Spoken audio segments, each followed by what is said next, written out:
What's up, everybody? Welcome back to Taste Like Music. Jason and Joe here. Albums of the Week. This is the series where we review records submitted to us by our patrons. We review anything that they would like us to, as long as 8 or fewer people in our community have rated it. The point of it is to try to get some different variety on our top album charts within the community. So this week it is community favorite Rich Latta's pick. Season 1 he picked Gene Loves Jezebel, and I wasn't super high on it. I don't know. I think famously Rich and I have kind of opposite tastes, and a lot of times it seems within albums his favorite song is always my least favorite, and vice versa. So whenever it's his turn, I'm always a little I approach with caution. Yeah, he brings in a different element though that's needed in the community. I don't really agree with him on anything ever. A couple things here and there. But yes, I liked Gene Loves Jezebel. I always seem to be just a little ambivalent about his picks. I always think they're okay, but not usually my style. So this time we've got a record by Tweaker, all lowercase. The record is called 2 a.m. Wake Up Call.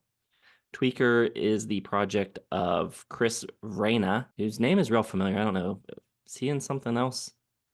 Nine Inch Nails was a drummer, I think, but not like in the band.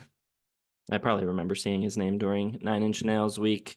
And then I believe this is there's a second person in the quote unquote band on this record that wasn't on the first Tweaker record. I think the first Tweaker record is just Chris Vrenna. So this one, yeah, I mean, Nine Inch Nails makes perfect sense. This is very much in that kind of world of like heavily produced hard rock, touches of industrial electronics, kind of glitchy at times. A lot of guest vocalists on this. Will Oldham on a track, the first song. Robert Smith is on a song. David Sylvian, Hamilton Lighthouser. Johnny Marr plays guitar on a track, I think. So guests. And Hmm. I think for me, the guests are where the album kind of shines the most. I think those other people coming in bring their own little taste and texture to the tracks and kind of liven things up a bit. I like Will Oldham on the opener, Ruby. It's pretty much a Will Oldham song. It's just very quiet and kind of plaintive until it explodes with distorted guitars near the back part of the song. Then you get two pretty anonymous tracks after that. I think one, I'm trying to remember now. One of them is instrumental, maybe both are. Not a lot of singing when there's not guest singers, so a lot of instrumental tracks in between those guests. Robert Smith comes in, and I like his track, but I think I only like it because it's him. And I like his voice and I like his vocal delivery. I don't know really that I think it's that great of a song. I didn't think the David Sylvian track was too memorable. Hamilton sounds good on his track, but his is also like one of the louder, more industrial sounding tracks. It's a little noisy, clangy sounding, and not really my preferred style of production. Nick Young, I don't know who that is. Do you? He comes in. I actually kind of liked his track. I thought he sounded a little bit like Perry Farrell on that one. It was pretty cool. And I don't know, the Johnny Marr song I thought was like kind of a waste of Johnny Marr. Didn't do a lot. So my general feelings on this record, I actually didn't mind it, and it wasn't bad. I wasn't like miserable listening to it. And I enjoyed a lot of the guest vocalists, like I said. It's just not my style of production. I think in the little write-up that Rich made, he said it was like Dark Side of the Moon level production on this record, and that's a bold claim, first of all. Second of all, I mean, it's very well produced. It sounds professional and well, and it's very put together. And I have no like harsh criticism for the production. It's just not what I look for or really like. It's so crowded and like loud and abrasive, and it's like always full of sound. And aside from like the Will Oldham track, you don't really get a lot of dynamic shifts from that.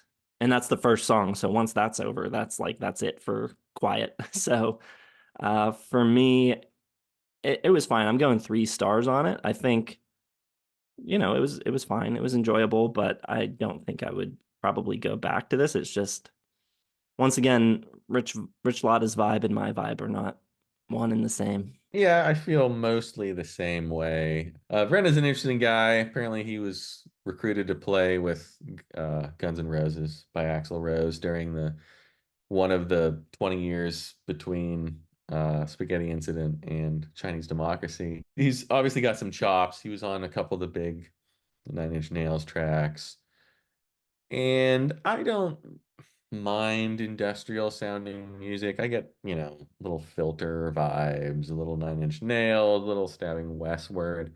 I guess those are just the industrial bands I know. So I'm gonna name check them because I really have no idea about this type of music, apart from like the big boys. But I did like his live drums, it has some acoustic guitar, some real piano, glockenspiel and stuff. So it's not like too overwhelmingly electronic and fake sounding. Like there's some nice acoustic instrumentation. I think maybe Rich described it as nocturnal, and that's it's very late at night. It's right in the title. Some tracks kind of got that like nightmarish, big crescendos and electronic swells. And I think the guest vocalist idea is good, although I'm assuming that the tracks that don't have a guest vocalist and that aren't instrumental, and there's like one of them, he sings on, and it seems like he has a fine voice. But spotting the big name guests is fun with Will Oldham and Jonathan Bates, who I've never heard of, but he's probably in the industrial scene. Robert Smith, obviously, is a pretty huge get.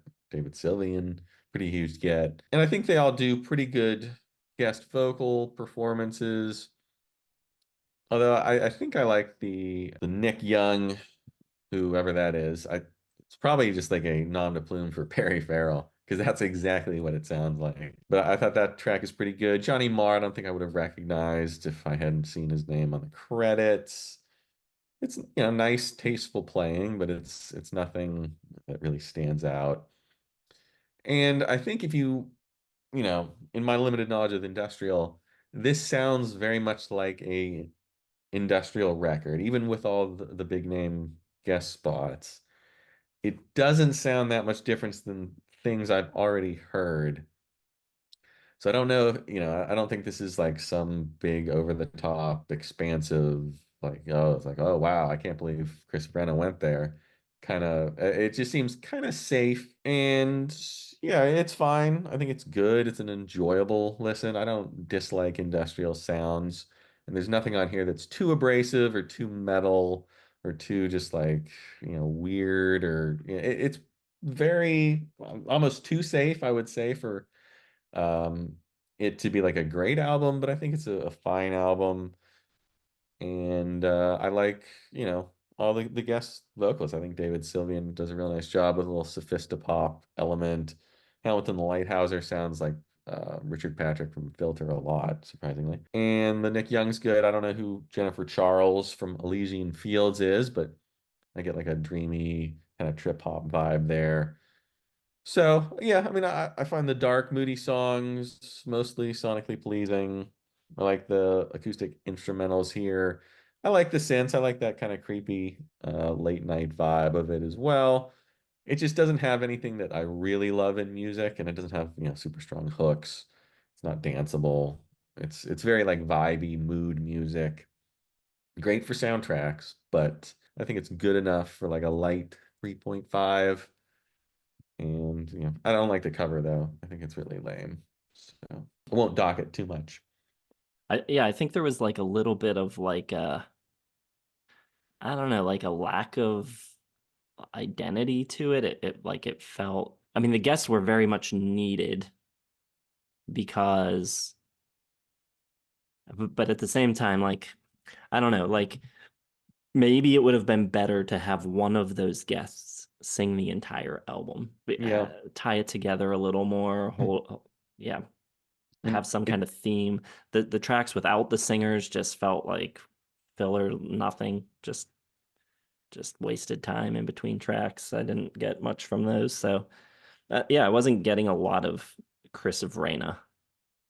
Yeah, or maybe that's just who Chris Vrenna is, and Yeah, I don't know, but I wanted something a little more challenging. I think something outside the box is, like I said, I haven't heard that many industrial rock albums, but this sounds exactly like kind of ones that I've heard or imagined in my head. Like this is it what industrial rock sounds like to me. it's very much like Nine Inch Nails light with like some unexpected choices. Like if you were a Nine Inch Nails cover band, your choices of singers would not be Will Oldham or Hamilton Lighthouser. So I That's appreciate that's fair. That's I fair. appreciate the slightly different like vocal decisions. I just don't know that they quite bring enough. I feel bad now for Rich. It's not a bad. We've had much worse. We've had much worse albums. Oh yeah, for sure. This, like I said, no, like I wasn't in pain or like agonizing over listening to this. It was fine. If you've heard it, let us know what you think of it. Leave it in the comments. I'm sure Rich is interested in hearing everyone's thoughts, and I'm sure he'll be in the comments as well. Hit the like button, subscribe to the channel, hit the bell for notifications. Check out the video description for Patreon or social media if you're interested in checking any of that stuff out. And thanks for watching. We'll see you in the next one.